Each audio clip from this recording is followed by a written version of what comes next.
خۆشەویستانی کورسات نیوز سڵاوتان لێبێ بە خۆشحاڵیەوە لەگەڵ هاوکارانم ئەم شەو بەرنامەی ڕەهەنتان پێشکەشەکەین. لە ئێستادا فۆکەسی مێدیایی جیهان و ناوچەکە و بە تایبەتی لە هەرێمی کوردستان و عێراقیش لەسەر ئەو گۆڕانکاری و ئاڵوگۆڕە سەربازی و سیاسیە کە لە ئەفغانستان ڕوو ئەدات و لە هەمان کاتدا تەنانەت ئێوارەی ئەمڕۆژ نوێنەرایەتی ئەمریکا لە هەرێمی کوردستان زەنجی ئاگادارکردنەوەی لێدا و ناوە لە ڕێگای درۆن یاخود لە ڕێگای موشکەوە بردومانی دەوروبەری فڕۆکەخانەی نێودەوڵەتی هەولێر یاخود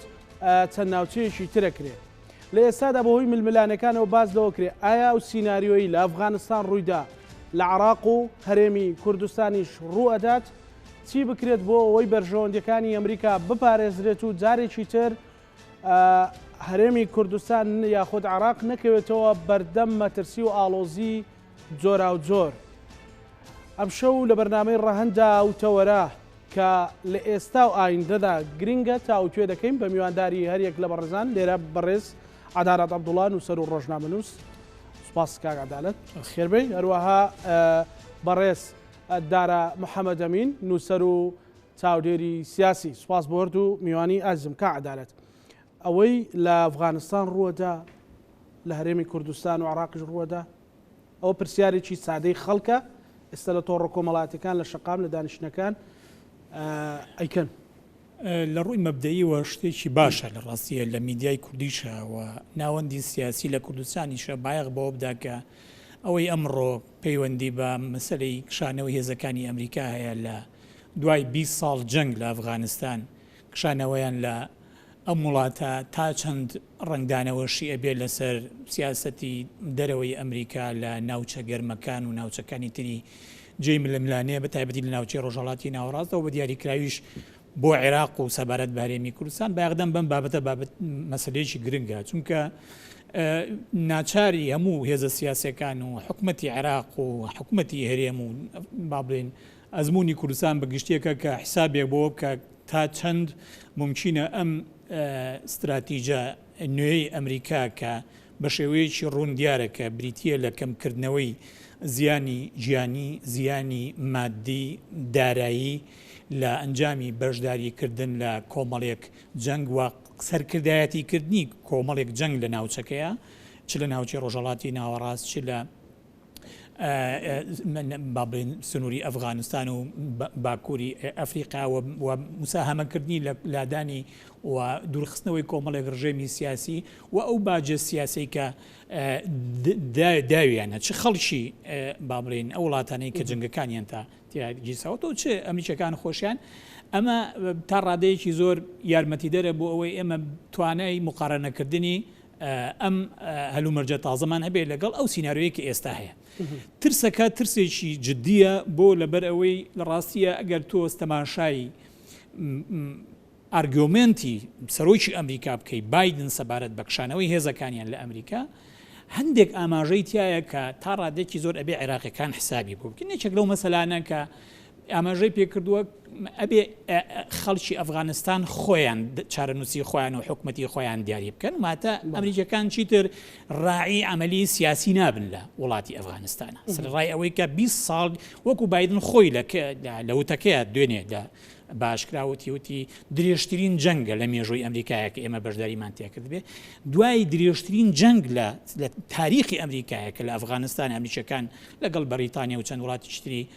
ڕەگەزی ترە کردویانە گەیشتنەوە بە قەناعەتێک کە ئەبێ خەڵکی ئەفغان بڕیار بدە کەواتە ئەم وڵاتە لە کۆتاییە وەکو بایدنیش وتی ئەوان نەڕۆیشتون دەوڵەتێک بنیاد بنێنەوە، ڕۆیشتون هەڕەشەی تیرۆر لە سەر ئەم وڵاتە لە کۆڵ بکەنەوە و کۆتایی پێبێنن و هەڕەشە لەسەر ئاسایشی نەتەوەی ئەمریکا نەهێڵن. ئەمە یەکێک لەو بابەت لەو ئارگومنتانەی کە بێ عێراقیەکان حسابی بۆ بکەن کە ئەویش ئەوەیە لە کۆتاییە ئەمریکەکان استراتیژی دوورمەودایان ئەوەیە کە لەم ناوچەیە لە ڕاستیە نەبنە با بڵێن ئەوەی کاڵێ پۆلیسێکی وەکو ترامپەیوت تو پۆلیسێکی ناوچەکە هەم بچناو هەموو دەکارێکەوە گەلانی ئەم ناوچانەی کە هەن ئەبێ خۆیان چارەنووسی خۆیان دیاری بکەن. ئەم حاڵەتە بۆ عێراقیش ممکنە بە هەمان شێوە و ئێمە هەندێک جار لەسەر زمانی پێشتر ترامپ و ئێستا ناو بەناو لەسەر زمانی هەندێک لە سیناتۆرە ئەمریکان ئەیبیسین کە عێراق سەرزەمینێکە بە ئاسانی تایە سەقامگیری بەدینە. ئارگومنتی دووەم کە بایدن هێنایەوە بۆ جۆرێک لە ڕەوایەتیدان و تعبیەکردن بۆ بابەتی مەسەلەی کشانەوە هێزەکانی ئەمریکا ڕاستیە مەسەلەی گەندەڵیە. باسی لەوەی کرد کە هەموو لایەنەکانی ئەفغانستان دووچاری گەندەڵیەک بوون کە سنووری نییە. ئەگەر سەرنج بدەی هەمان دۆسیە کاکێتە بیان و لە هەمان وڵاتی کە پێوتری عێراقدا هەیەوە زۆر بە شێوەیەکی ترسناک هەموو داتانەی کە حکوومەتی عێراقی خۆی بڵاوێکاتەوە کە هێز و لایەنە سیاسەکانی عێراق خۆیان بڵاوەکەنەوە کە سندوقی نەقدی دەوڵی باسیەکە کە هەموو ڕێکخراوانەی معنین بە ئەعمارکردنی عێراقەوە لە ماوەی ڕابردووە و معنین بە پرۆسی سیاسی عێراق هەر هەمویان تاکید دەکەنەوە دیاردەی گەندەڵیش لە عێراقا دیاردەیەکی یەکجار مەترسیدارە. خاڵێکی تر کە وەکو ئارگومنت بۆی هێناوەتەوە ئەفغانستان سەرزەمینێکە کە تایە هێزەکان بە ئاسانی ناتوانن لەگەڵ یەکا بێن. تەنان ڕێککەوتنامەکەی ئەمریکا لەگەڵ تالیبانە لە گفتوگۆکانی دەوحەیە کە تایە داوا ئەکرێت گفتوگۆ بکرێت داوا ئەکرێت لە تالیبان کە ئیلتیزام کا بەوەی گفتوگۆ بکە لەگەڵ حکوومەتی کابولە. لە ڕاستی ئەمە ئیلتیزامە هیچ گرنتیشی لەگەڵان نییە. هەمان حاڵەت بۆ عێراقیش هەیە ململانەی سیاسی نێوان هێزەکان و نێوان نوێنەرانی سیاسی پێکهاتەکانی خەڵکی عێراق ململانەیە کە کراوەیە بەردەوامە کۆتایی نایە و لە هەمان کاتیشە بە ئاعترافی هەندێک لە فەرماندە مەیدانیەکانی سوپای ئەمریکا لە ئەفغانستانە هێشتا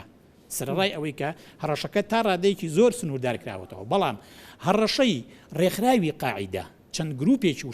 شانەی چەکداری ڕێکخراوی قاعیدە و داعش هێشتا لە ئەفغانستانە کۆتایی نەهاتووە بۆی ئەگەر تەماشا بکەی هەندێک لە بەندەکانی ڕێکەوتنامەی دەوحەی نێوان تالیبان و ئەمریکەکان ئەوەیە کە تالیبان زمانی ئەوە بکات جارێکی تر ڕێکخراوی قاعیدە و داعش لێەوە هەڕەشانەکە کەواتە ینی لە مەسلەی هێز بەدەست ئێستش مەسەلەن هەمووی بەدەست دەوڵەتەوە نیە حەشتیان هەیە 8 میلیۆن هەیە لە ئەفغانستانیش مەسەلەن هێزی هۆز هەیە هی گروپ و پێکاتە هەیە مەسەلەن لە بواری گەندەڵیە هاوشێوەن لەگەڵ عێراقا لەوەی کە ناگەن بە نەتیجە لایەنە ناکۆکەکان هاوشێوەی لەگەڵ عێراقا کەواتە و سیناریۆ تەنانەت لە ڕووی پێکاتەی سۆزیۆلۆژی و تەماشا کە تالیبان هێزێکی هاوردە نییە هێزێکی ڕەسەنی ناو کۆمەڵگەی ئەفغانیە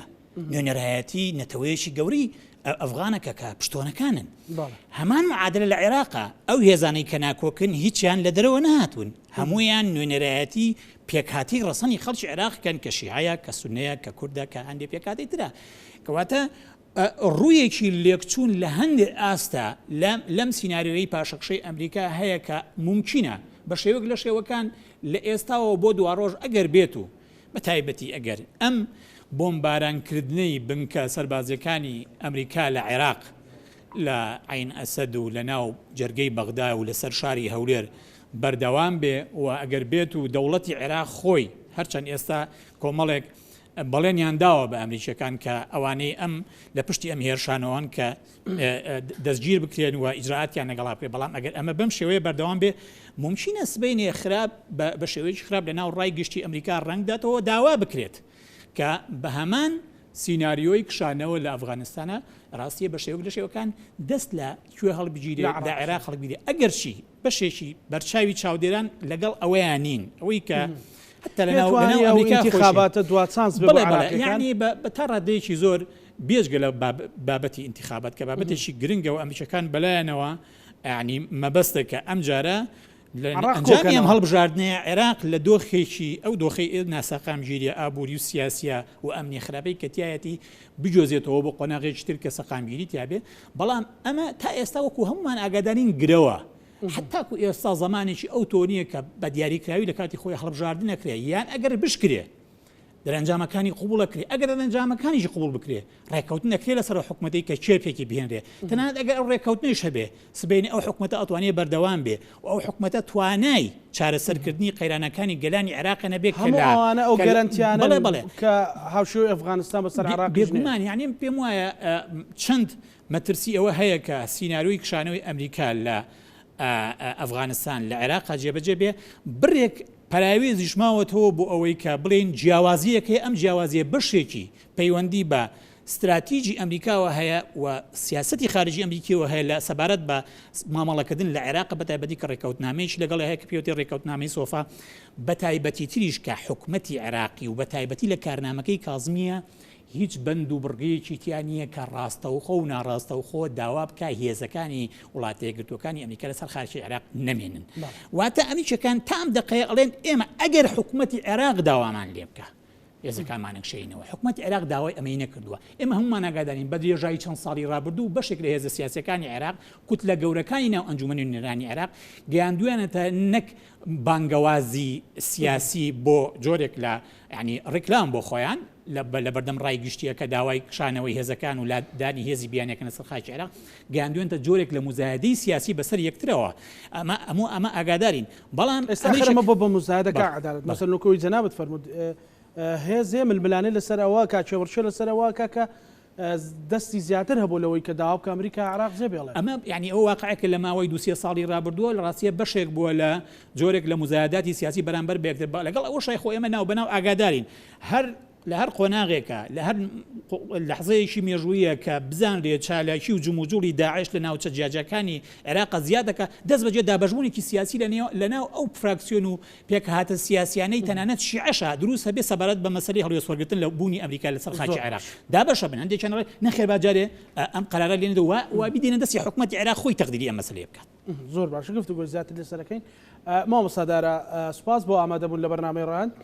بۆ چوونی بەڕێستان یعنی ئەو گۆڕانکاریانی ناوەناوە چاودێرانی سیاسی و ئەوانەی کە بە وردی چاودێری هەنگاوە وە ئاڵ و گۆڕ و گۆڕانکاریەکانەکەم باس دەوەکەن عێراق لە بەردەم گۆڕانکاریە ئەو سیناریۆیە ینی ئەمە بۆ بە پرسیارێکی سەرەکی خەڵکی کوردستان ئەم سیناریۆ لە ئەفغانستان ڕووەدا واریدە بۆ عێراقیش ڕوو بدات بەناوی خۆی بەخشندەی میهرەبان سڵاو لە بەڕێست و میوانەکەت لە بینەرانی کەناڵی کورسات لە ڕاستیدا ئەوەی لە ئەفغانستان ڕوویدا خۆی سیناریۆیەکی چاوەڕوانکراو بوو و پێشتریش لە وڵاتانی دری دنیا ڕوویداوە هاتنی ئەمریکا بۆ هەر ناوچەیەک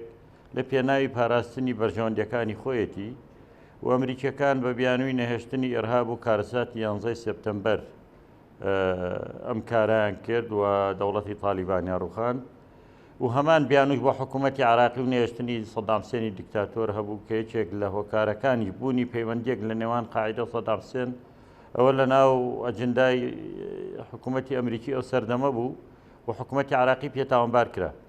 و بارودۆخی عێراق و ئەفغانستانی زۆر لێگەچن لە ڕووی پێکهاتەیی و لە ڕووی کۆمەڵایەتی و لە ڕووی ئیسنی و لە هەموو بوارەکان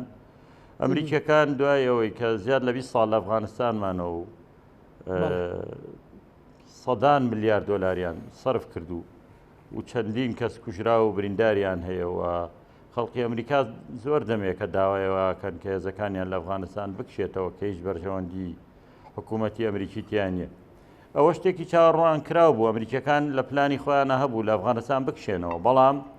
بۆ ئەوەی بڵێن ئێمە بە سەربەرزی کشاینەوە کە من پێم وایە ئەفغانستان بۆ ئەمریکیەکان هەر زەرد بوو و شکستی گەورەشیان خوارد چۆن ڕووسەکان بە شێوازێک شکستیان خوارد لە داگیرکردنی ئەفغانستانە ئەمریکیەکانی بە شێوازێکتر شکستیان خوارد بەس عەرەبوتەنی بۆ ڕزگارکردنی ئاوی عەرەقی دەموچاویان ئینقاذی مائی وەجه وتیان ئێمە لەگەڵ تالیبانە ڕێک کەوتوین ئەوەلەن ئەفغانستان کێشەی خۆیان ئەفغانیەکان خۆیان حەلیکەن تالیبان هێزێکی ئەفغانی ڕەسەنە وفعلەن واشە و تا کە مەرجێک کە پێم وابێ ئەمریکیەکان هەیان بێ و تالیبان بەڵێنی پێداون ئەوی شەوەیە کە داعش و قاعیدە ڕێگای پێنادەن و ئەمە شتێکی باڵێن لەسەری ڕێک کەوتون و تالیبان خۆشی باوەڕی بەوەیە کە نابێت داعش و قاعیدە لە ناو ئەفغانا ببن و تالیبان باوەڕی بەوە نییە خەڵقی دەرەوەی ئەفغانی لە ناو ئەفغانا ببێ و باشترین بەڵگە ئوسامە بن لادن لە ناچاریە تەمەن تالیبانی بەجێ هێشت بوو لە پاکستانە گیرا و تیاچوو و ڕێگەشیان پێنادەن ببێ لەسەر ئەمە لەگەڵ ئەمریکیەکان ڕێککەوتون و دوجاریش معلومە ئەفغانستان لە 180 خاکی ئەفغانستان لەژێر دەستی تالیبانە و دوجاریش بە بۆچوونی من لە ماوەیەکی زۆر کەما حکوومەتی کابڵیش دەڕوخێنن و دێنە سەر دەسەڵاتیش حکوومەتەکەی کابڵ وەکو حکوومەتەکەی عێراق حکوومەتی میلیشیایە و هێزە جۆرا و جۆرەکانەوە حکوومەتی هێزەکان هێزی بەکرێگیراون بە پارە ئیشەکەن هێزی مەبدەئی نین و بۆیەش بەڕاستی هیچ خۆیان نەگرتووە لە بەرامبەر هەڵمەتەکانی تالیبان جا تالیبانم جارە بە عەقڵێتێکی تر هاتوونە مەیدان ئەوە تا لەگەڵ ئێرانیەکان کۆبوونەوە دایانەوێت بە ئاگاداریەوان بیکەنەوە پێیان بڵێن لە ئێستاوە دۆستی باش دەبین تەجروبەی ڕابردوو دووبارە ناکەینەوە لەگەڵ ڕووسەکان بە هەمان شێوە لە پێشە لەگەڵ ئەمریکیەکان ڕێککەوتون و من پێم وایە ئەم سێ دەوڵەتەش کاریگەریان هەیە زۆر لەسەر ئەفغانستان ئێران و رووسیا بەهۆی نزیکیەکەشانەوە ئەمریکاش بەهۆی بوونی تا ئێستاش لە ناو خاکی ئەفغانستانە دوجار تالیبان دەگەڕێتەوە بەڵام پێم وایە وەک جاران ناگەڕێتەوە ئەم جارە هەم عاقڵ بوون هەم دەرسیان لە ڕابردوو وەرگتووە و هەم 20 ساڵی زۆرە لە خەباتی باشە ئێستا لێکچوونەکان چین جاگەربێنەوە سەر عێراقیش لێکچوونەکانەوەی وتم حکوومەتی عراقی جارێکتر ڕوخانی عراق لایەن ئەمریکاوە بە هەمان شێوە بۆ لە ناوبردنی دیکتاتۆرێک بوو کە پەیوەندی هەیە بە قاعیدەوە و هێزە گروپە تیرۆریستەکان لە عێراقەوە داعم دەکرێن ئەمریکا هاتە عێراق و ئەوانەی عراقیان دروست کردووە بە هەمان شێوە هێزی جۆرا و جۆر و هەمە چەشنە لەژێر سێبەری ئەمریکایە ئەم حکوومەتە پێک هات و دروست بوو دوجاریش دەستێوەردانی وڵاتانی دەوروبەر زۆر ئاشکرایە تا ئێستا لە عێراقا هەیە بەڵام دوای 20 ساڵ ئەمریکا عێراقی ڕوخاند و پێی وا بوو دوای ڕوخانی عێراق ئەنجا ئەگەر بەرژەوەندەکانی پارێزرا و بێ خێروبێری لە عێراق دەزەکەوێت جیاوازیەوەی عێراق وڵاتێکی دۆڵەمەندە نەوتی هەیە و تۆزێکیش لە ڕووی استراتیجیەوە عێراق جیۆپۆلەتیکی عێراق جیاوازە لە ئەفغانستان ئەمریکا لەوە چە پێویستی بەوە هەبێ بنکەکانی لێرە بمێننەوە بەڵام پێی وانە بۆ بەردەوام لە شەڕابێ لە عێراقا و خەسارەت بدا و جانی سەربازەکانی بکەوێتە مەترسیەوە و ئەوەش فشاری بۆ دروستکا بڵێن ئێمە ئەوە زیاد لە 17 ساڵە مامۆستا ئێستا بە ئاشکرا مەسەلەن هەندێک گروپ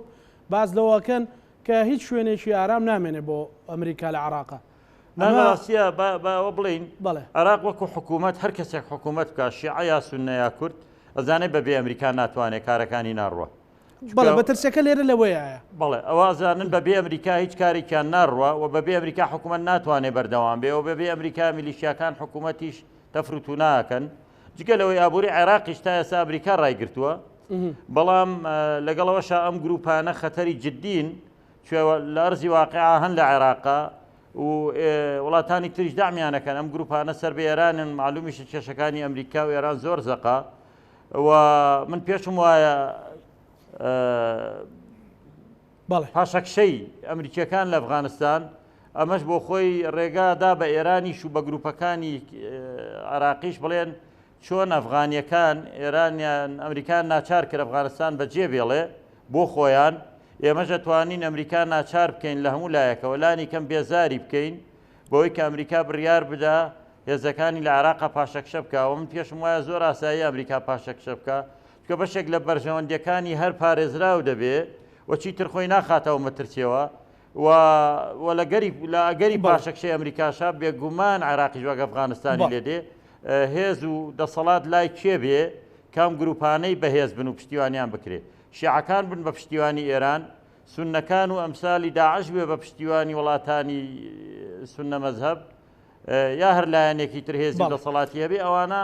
دەسەڵات دەگرنە دەست چونکە ئەمریکا پێویستی بەوە نییە هێزەکانی خۆی بخاتە مەترسیەوە و لە استراتیژی ئەمریکاش مانەوەی هەتایی نییە لە عێراقا و لە هەرێمی کوردستانیشە من پێم وایە لە هەولێرە ئەگەر چەند هێرشێکتر بکرێ ئەمریکیەکان هەیە بەجێ دێڵن یان باشتر وایە حکوومەتی هەرێم پێیان بڵێ ئەگەر بتوانایەوەی هەبێ بەڵانیکەینە بە بەشی دووەمی گفتوگۆکەمان مامۆستادارا گەڕێمە وڵات ببورە کا عەدالەت ئەوەی کە لە بەش یەکەمە تاوتوێکردنی دۆخی ئەفغانستان و عێراق و بەراوردێکی بێ ئێستا بۆ هەرێمی کوردستان و کورد ئەبێت چی بکە کورد ئەتوانێ لە ناو عێراقا مەسەلەن زۆنێکی ئارام بێ بۆ ئەمریکیەکان و مەساڵحەکانی بپارێزێلانی کەم لەوەی کە ئەمریکا بڕیاریدا لە عێراق بخشێتەوە لە هەرێمی کوردستان نەکشێتەوە یاخود ئەمە یەک پاکێجە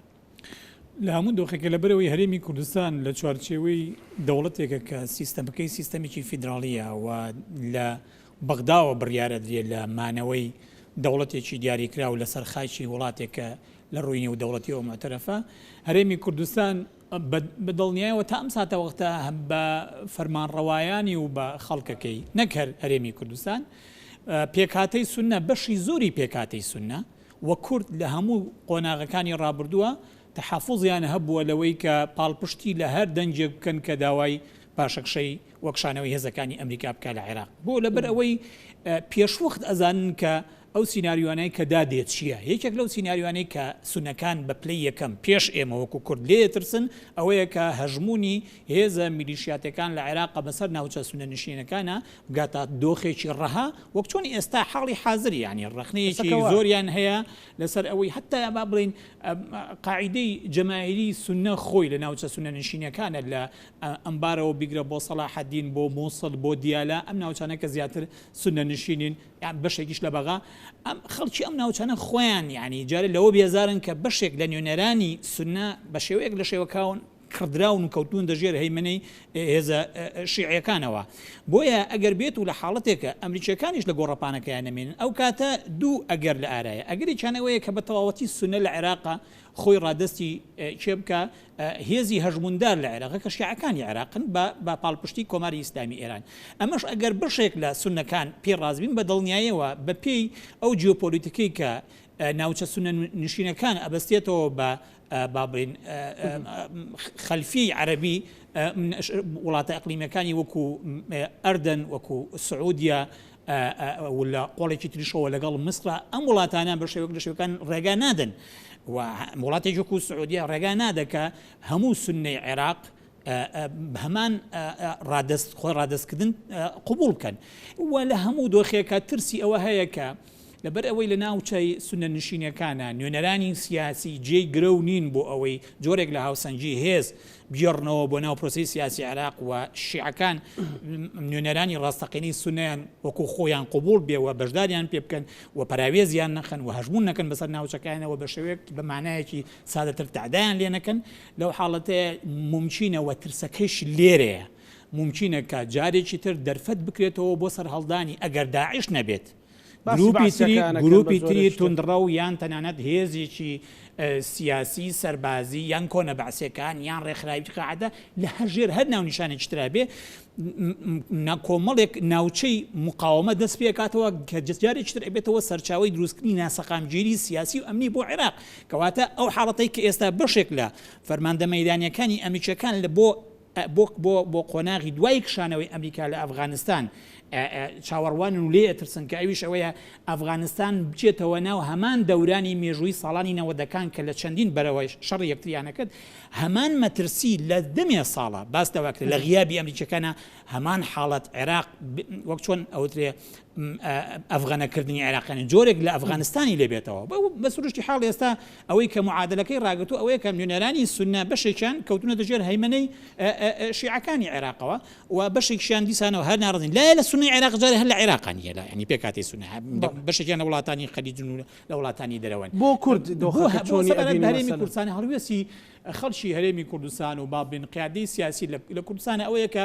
بە هیچ شێوەیەک پاڵپشتی لە کشانەوەی هێزەکانی ئەمریکا نەکەن لە عێراقا بۆ لەبەر ئەوەی هەمان مەترسی کە بریتیە لە جۆرێک لە دروستبوونی تاکڕەوی لە بڕیاری سیاسی لە عێراقا ممکن لە هەمان مەترسی سەر هەڵبداتەوە بە تایبەتی کە لە ئێستایە هەندێک اعتیباری بابلین تایبەتی بۆ هەرێمی کوردستان هەیە لەلایەن ئەو گروپە میلیشیانەوە کە لە عێراقا هەن و چالاکیان هەیە لە دژی باڵێزخانەی ئەمریکا و منکە سەربازیەکانی ئەمریکا منکە بەهێزەکانی سەربازی ئەمریکا بۆمبارانی ئەم ناوچانەکەن هیچ اعتیبارێک بۆ هەرێمی کوردستان و تایبەتمەندێتی هەرێمی کوردستان دانانین و لە هەندێک ناوچەی دیاریکراوە موشکبارانی کوێشەکەن تەنانەت ئەو بنکە سەربازیانی کە لە ناو خاکی هەرێمی کوردستانە هەن کەواتە ئەمە پێشە شتێ ڕیسالەیەکە بۆ ئەوەی کە لە قۆناغی داهاتووە ئەگەر بێت و هەرێمی کوردستان یعنی بە شێوەیەک لە شێوەکان لەگەڵ بیرۆکەی هێشتنەوەی ومانەوەی سوپای ئەمریکا بێ تەنانەت تا حاڵەتی دروستبوونی جۆرێک لە بەدیلی جوگرافی بۆ نمونە ئەگەر ئەمریکیەکان قرار بدەن وادابنێن قرار بدەن کە لە ناوچە عەرەبیەکانی عێراق ناوەڕاست و باشووری ڕۆژئاوای عێراق منتیقەی ئەمبار و تا ئەگاتە سنوور و دیالە ئەو منتیقان ئەگەر لێش بکشێنەوە و بێنە هەرێمی کوردستان ئەوە بەنسبەت ئەو هێزانەی کە دروشمی گەورە و پان و بەرینیان بریتیە لە نەهێشتنی هێزی بیانی لەسەر خاکی عێراق لەسەروی هەمویان ئەمریکیەکان ئەو کاتە هیچ بەلایەنەوە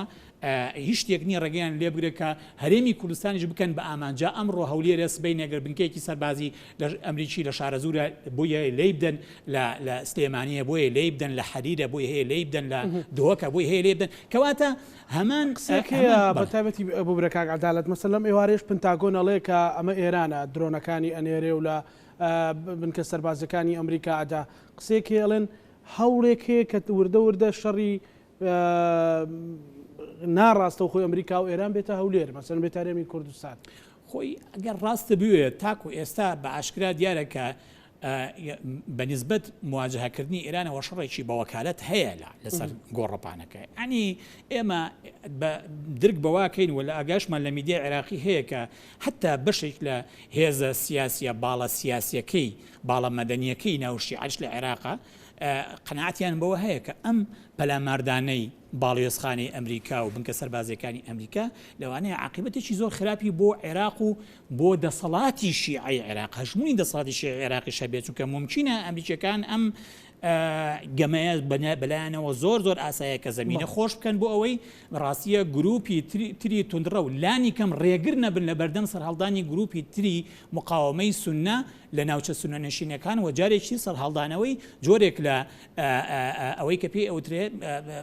احتیجاج و ناڕەزایەتی و تەرجەمەکردنیشی بۆ پێکدادانی چەکداری لە ناوچانە لە بەرامبەر بە حکومەتێک کە شیعەکانی عێراق تایە باڵا دەستن بۆیە بەڕاستی ئەوەی ئێستا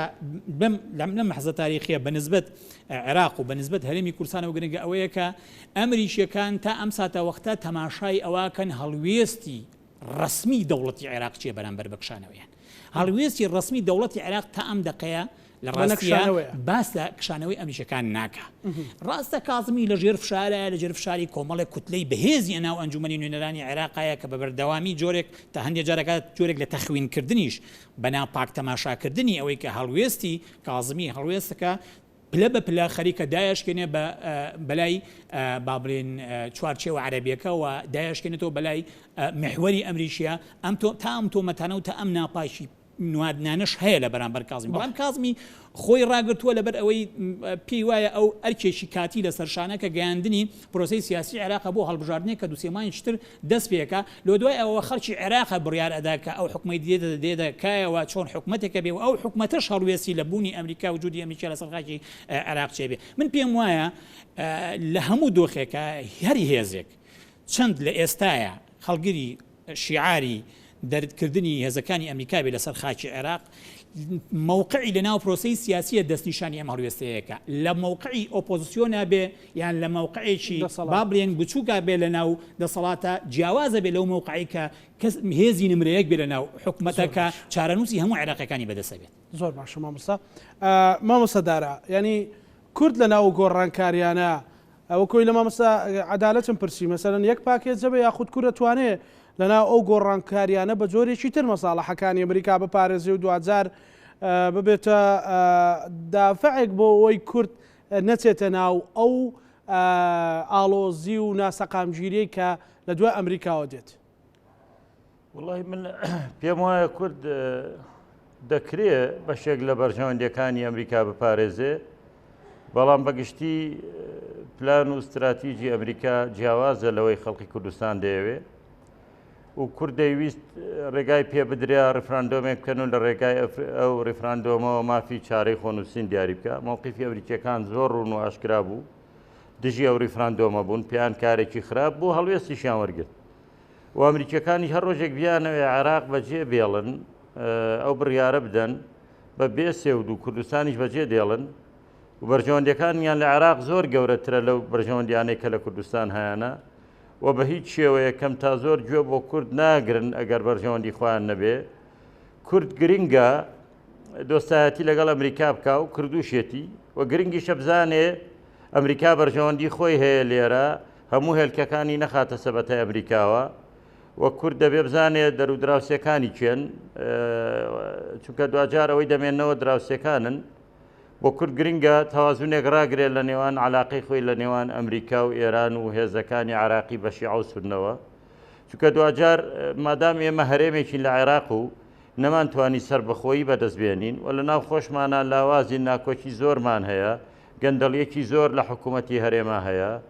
وە نزیکەی 30 ساڵ لە دوای ڕاپەڕین تێپەر دەبێت تا ئێستا نەمانتوانیوە خزمەت گوزاریە سەرەتاییەکان بۆ خەڵک دابینکەین و خەڵک بێزاریەکی زۆری هەیە. هەموو ئەمانە لە بارودۆخێکی ئاوایە حکوومەتی هەرێمی کوردستان حکوومەتێکی زۆر لاوازە ناتوانێت موچە دابینکە و ئەگەر بارودۆخەکە تێک چێ زۆر خراپتریش دەبێ. بۆیە بۆ حکوومەتی هەرێم زۆر گرنگە بزانێت چۆن مامەڵاکە و هەموو ئەگەرەکان لەبەر چاوی خۆیادا بنێ ئەگەر ئەمریکا لە ماوەی مانگێکە بڕیاری کشانەوەی دایکشایەوە. چونکە کورد بەڕاستی لەو بارودۆخی ئێستا پێیا تێپەر دەبێت بەو ناتەبایی و نالەباری و گەندەڵی و بەرژەوەندی خوازیە بەرپرسانی کورتایانە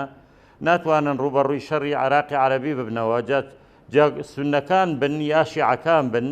چونکە تا دوێنێ لاواز بوون ئەوانیشیان بە کورد بوو گوێشان بۆ کورد دەگرت ئەنزانی کورد فاکتەری سەرەکی لە ڕوخانی ڕژێما ڕۆلی سەرەکی هەبووە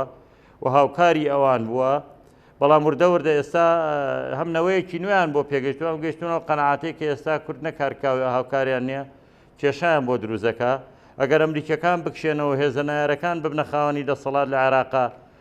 کورد وەکو دۆستێکی ئەمریکا سیر بکەن و ئەجارەوەش بۆ خۆی مەترسیێک کەڕ و لە هەرێمی کوردستانەکە. بۆیە بەڕاستی کورد دەبێت لە معادلەیە زۆر زیرەکانە مامەڵە بکە. زیرەکانەکەی لەکوێ بێ مامۆستادارە؟ وەڵام پێم وایە پەیوەندیەکانی بەتەنیا لەگەڵ ئەمریکا نەبەستێتەوە و کوردستانی نەکاتە مەیدان و ساحەی ململانێ شەڕی ئەمریکا و ئێران بە وەکالەت. ئەو درۆنانە ئەو ساڕوخانە چی لێ خوێنیەوە مەسەسی پشتیەوە ینی خۆ هێز عراقیەکان درۆنیان لەکوێ بووە گەر دەوڵەتێک پێ نەدابن. ئەمریکاش باشە زانێ و هەموو عراقیەکان و هەرێمی کوردستانی ژێزانێ و ئەمانە پەیامێکن بە تایبەتی بۆ هەولێر کە ئێوە بەشێکن لەو معادلەی ئەمریکا کەواژ نین.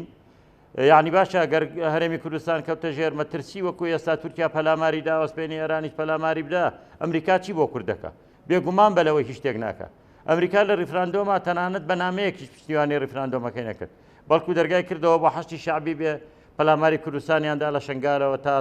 خانەقین هەموو هاتنەوە و ناوچانە بە ئاگاداری ئەمریکا و لەژێر چاودێری فڕۆکەکانی ئەمریکا. لەبەرەوە کورد نابێ پێی وابێ ئەمریکا هەموو شتێکی بۆکە و بە پێی وابێ وڵاتانی تری ناوچەکە هەمووی گرنگیان هەیە پێکهاتەکانی تری عراق گرنگن و لە هەمووشی گرنگتر بێوێ ناو ماڵی خۆی ڕێکخاتەوە کە تا ئێستا نەیکردووە. یعنی تا ئێستا بەڕاستی کورد مەرجعێکی سیاسی نییە کەسێک نییە ناوی مەرجعی سیاسی کوردستان بێ هێزە کوردستانیەکان کۆکاتەوە بێ لە دیوەخانی کوردایەتی بەرپرسانی حزبە سیاسیەکان کۆکاتەوە کێشەکان بخەنە بەر باسووی لێ کۆڵینەوە جارێکتر بزانین کوردستان لەژێر مەترسی و هەڕەشەیە لانی کەم هەڕەشەی ژیانی خەڵک گوزەرانی خەڵک بێزارە. یعنی تۆ تەسەورەکەی خەڵکی کوردستان بگاتە ئەو ڕادەیەی خەڵکانێکی زۆر حەز بە نەمانی هەرێمی کوردستان بکەین کە بە خوێنی شەیدان و دوای دەیان ساڵ قوربانی بەرهەماتوە کوڕی شەیدەکان بڵێن بێزار بووین لە دەسەڵاتی ئەم هەرێمە و لە بوونی ئەم هەرێمە. کورد دەبێ ئەمانە بکە بەڕاستی ناو ماڵی خۆی ڕێکخاتەوە پەیوەندیەکانی لەگەڵ دەوروبەر باشکە پەیوەندی لەگەڵ ئەمریکا باشە باشتریکە بەڵام پێی وانە بێ ئەمریکا هەموو شتێکی بۆکە واگەر بۆی بکرێ بە بۆچوونی من کورد لە جێ خۆیەتی بە ئەمریکەکان بڵێ هێزەکانتان لە هەولێر دوور خەنەوە لە فڕۆکەخانەی هەولێر دووری خەنەوە بیبە ناو ناوچانەی دوورن لاوەدانیەوە بۆچی خەڵقی سڤیلیش ببێ بە قوربانی و کاروبار و چالاکی هەرێمی کوردستانی بوەستێ. خۆ دەزانیان دێ وەفد و وەفدی با بڵێن ئەوروپی ئەمانە بەڕێوە بوون بێن بۆ کوردستان سەردانەکانیان ڕاگرت بەهۆی ئەم بارودۆخەوە. یعنی مانای وایە کوردستانی چۆنە میوارەیە زەنگێک لی داوە زەنگێک لە هەموو هەرێمی کوردستان لی داوە کە ناوچەکەی ئێمەش ناوچەیەکی مەترسیدارە و کاریگەری زۆری لەسەرمان دەبێت بۆیە پێویست بەوەیە کە ئێستا ئەو ناتەبایی و ینی نەبوونی مەرجعی کە بەڕێزت باسیەکەی هۆکارە بۆ ئەوەی کە ئێمە نەتوانین لە ناو ململانێ و معادلەی قلیمونی و دەوڵەتانە خۆمان ببینینەوە. هۆکارێکی زۆر سەرەکیە چکۆکوتم تا ئێستا وڵاتانی دنیا پەیوەندیەکانیان پەیوەندی حیزبین حکومینین کە دێنێرە لەگەڵ یەکەیەکی حیزبەکان دانیشن بەداخەوە بوو لەگەڵ حکوومەتی هەرێم دانیشن لەگەڵ پەرلەمان دانیشن نە پەرلەمان مەرجع نە حکوومەت مەرجع حیزب مەرجع لە ناو حیزبی شەخسەکان مەرجعن فعلەن مەرجعێک نییە خەڵکی کوردستان کۆکاتەوە لایەنە سیاسیەکان کۆکاتەوە بەرژەوەندی حیزبە تەسکەکانی خۆی بخاتەلاوە خۆی و حیزبەکەی کا بە قوربانی بەرژەوەندی باڵای کوردستان کە ئەمە زۆر گرنگە بەداخەوەی لەم جارێکتر ئێستا لە هەرێمی کوردستانەوە نییە لە سەردەمی و ژیانی مەرحومی مام جەلالە هەوڵی زۆری دا بۆی ئەم کێشانە چارەسەرکە و لە کام شوێنەیە دۆخێکی چەقبەستوو بووایە بەڕاستی ئەو یەکێک بوو لەوانەی بۆ خۆی ئەگەر بە زەرەد یەکێتی نیشتیمانی و یا خۆشی تاوا بووایە داهاتە پێشەوە لەگەڵ لایەنە سیاسیەکانە دانیشت باکوور و باشووری یەکرد لە پێناوی یەکریزی ماڵی کورد بۆی ئەو کێشانە چارەسەر ببن بەس بەداخەوە ئێساسەکەم ئەوە نییە باکسەوە بارودۆخەکە ڕۆژ بە ڕۆژ گرژی و ئاڵۆزیەکان زیاتر دەبێ ڕێخستنی ماڵی کورد نییە ئەو مەرجەعە نییە وای کردووە ئێمە خۆمان دابەش ببین و هەموو لایەنەکانی دەوروبەری وڵاتانی دەوروبەر و دوور و نزیکیش هەست بەواکەن هێزە عراقیەکانی هەستی پێکەن ئەمە بۆتە خاڵێکی لاواز بۆ هەرێمی کوردستان ئەگەر نادەبوو هەرێمی کوردستان ئەو ڕۆژەی کە ڕژێم ڕووخاوە ئێمە هەرێمێک بووین و چەندین ساڵ بوو حکمی خۆمانمان دەکرد بەهێزترین هەرێمی عێراق و بەهێزترین پێکهاتە بووینە لە عێراقا لەبەرەوەی هەم دۆستی ئێران بووین و دۆستی ئەمریکا بووین و دۆستی تورکیا بووین و هێزی چەکدارمان هەبووە و حکوومەتمان هەبووە و پەیوەندی دیبلۆماسیمان هەبووە و ژێرخانی ئابووریمان باشتر بووە لە عێراقێک کە داتەپی بەڵام بەداخەوە ئێستا بەرەودوا گەڕاوینەوە بارودۆخی ئێمە لە هەموو ڕێلاکەوە من بە زۆر لاوازیە بینم بۆیە لە ئەگەری کشانەوەی ئەمریکا بارودۆخی ئێمە بەرەو خراپتریژە چێ و دەبینە پارویەک زۆر بە ئاسانی قوت بدرێن لەلایەن ئەو هێزانەی کە لە عێراق و دەوروبەرەوە هەن بەڵام مامۆستا عەتا لە تێمە دەبینە پارویەک زۆر ئاسانتر مەسەلەن ڕەنگە شیعە لە ناو کۆمەڵی گروپی جیازیاشا بێ بەڵام تا ڕادەیەک مەرجعیتێکی مەسەلەن سەدر جۆرێک لە مەرجعبوونیی سیاسی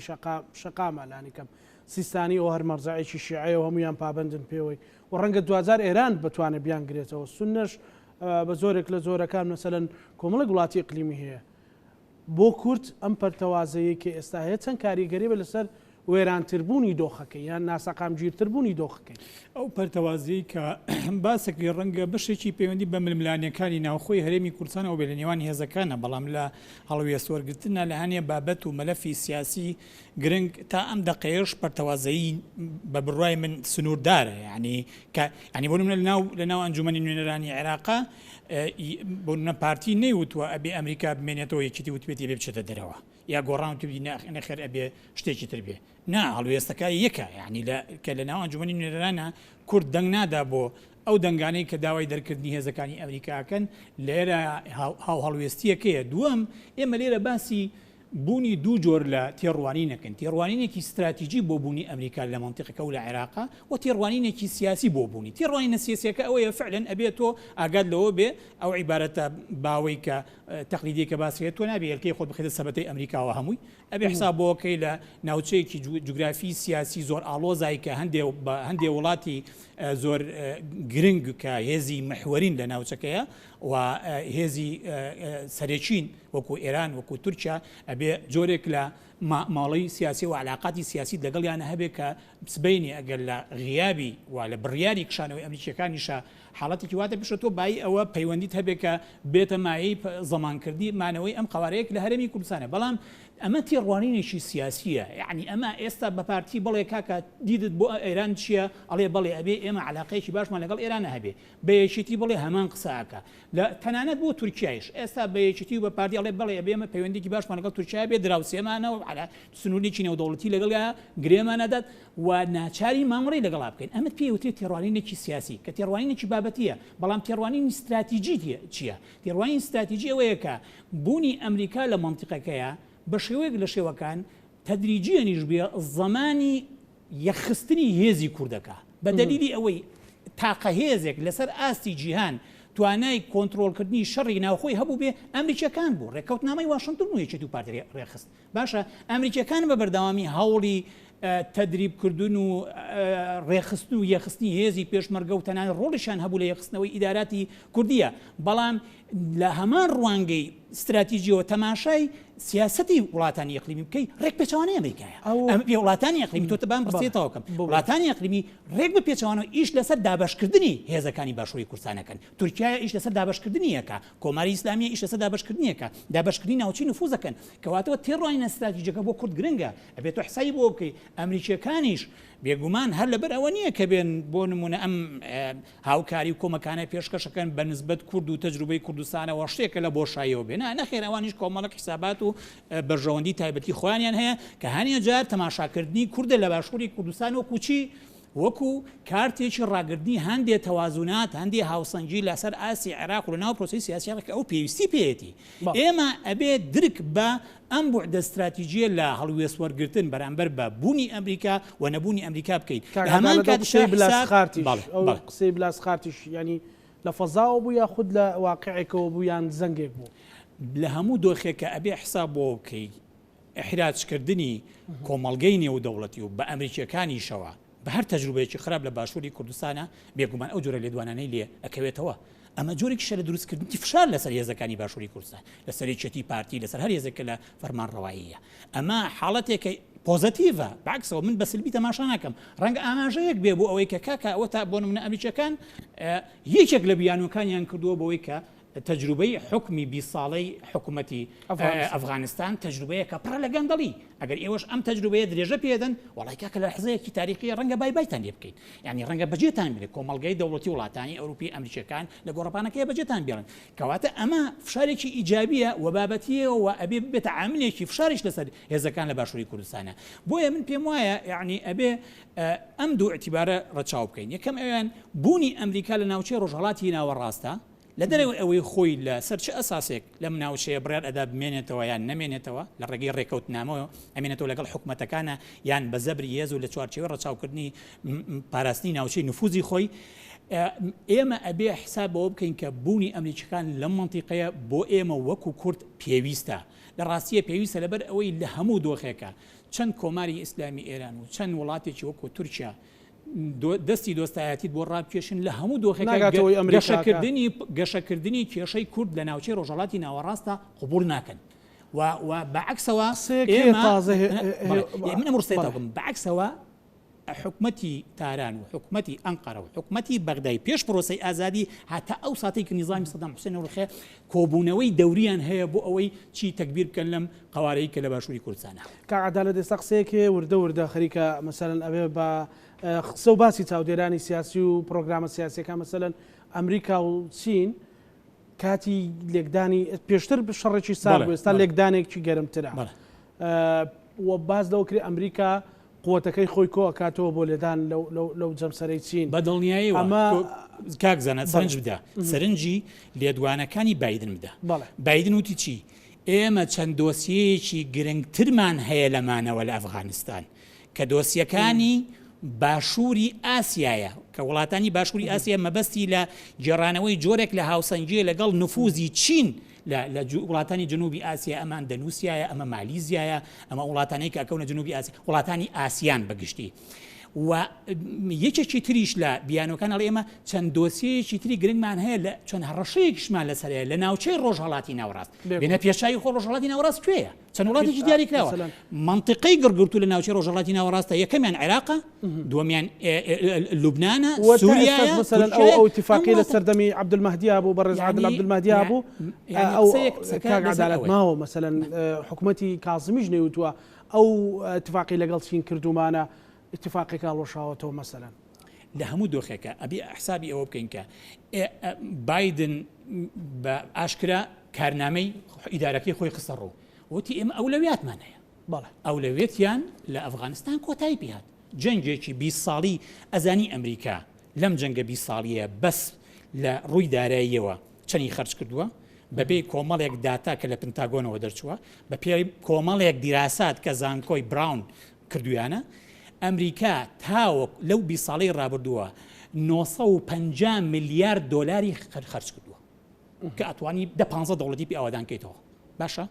ئەمریکا 2300 سەربازی لەدەست داوە لە ئەفغانستان ئەمریکا 26,000 سەربازی بریندار بۆ کە بەشی زۆریان سەقەت و سقوڵ بوون هەر ژیانیان نامێنێ یعنی ئەمریکا بەس لە ئاوادانکردنەوەی ئەفغانستانە بەس لە ئاوادانکردنەوەی ئەفغانستانە نزیکەی 104 میلیارد دۆلاری سرف کردووە کاک لە عراقیش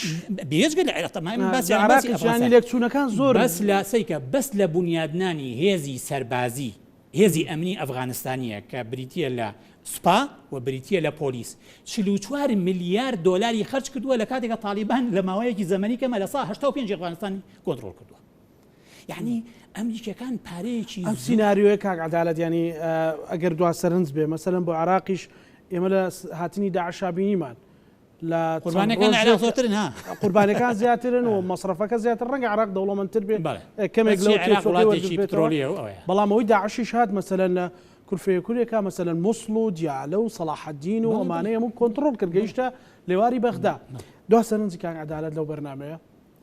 دو سەرنجەوەیە کە ئێمە بەڕاستی ئەبێ وەکو ئەو هێزە سیاسیانەی کە لە باشووری کوردستانان یەکێتیە پارتیە گۆڕانە هێزە ئیسلامیەکانە هەموو هێزە سیاسەکانی ناوپرۆسی سیاسی ئەبێ زۆر بە وردی حساب بۆ بکەن کە ئەم ڕووداوە ڕووداوێکە لە بۆشاییەوە نایە ئەمریکەکان خەریکن نەک هەر ئەمریکا وڵاتە ڕۆژئاواییەکان خەریکە ئەگەنە قەنەعەت کە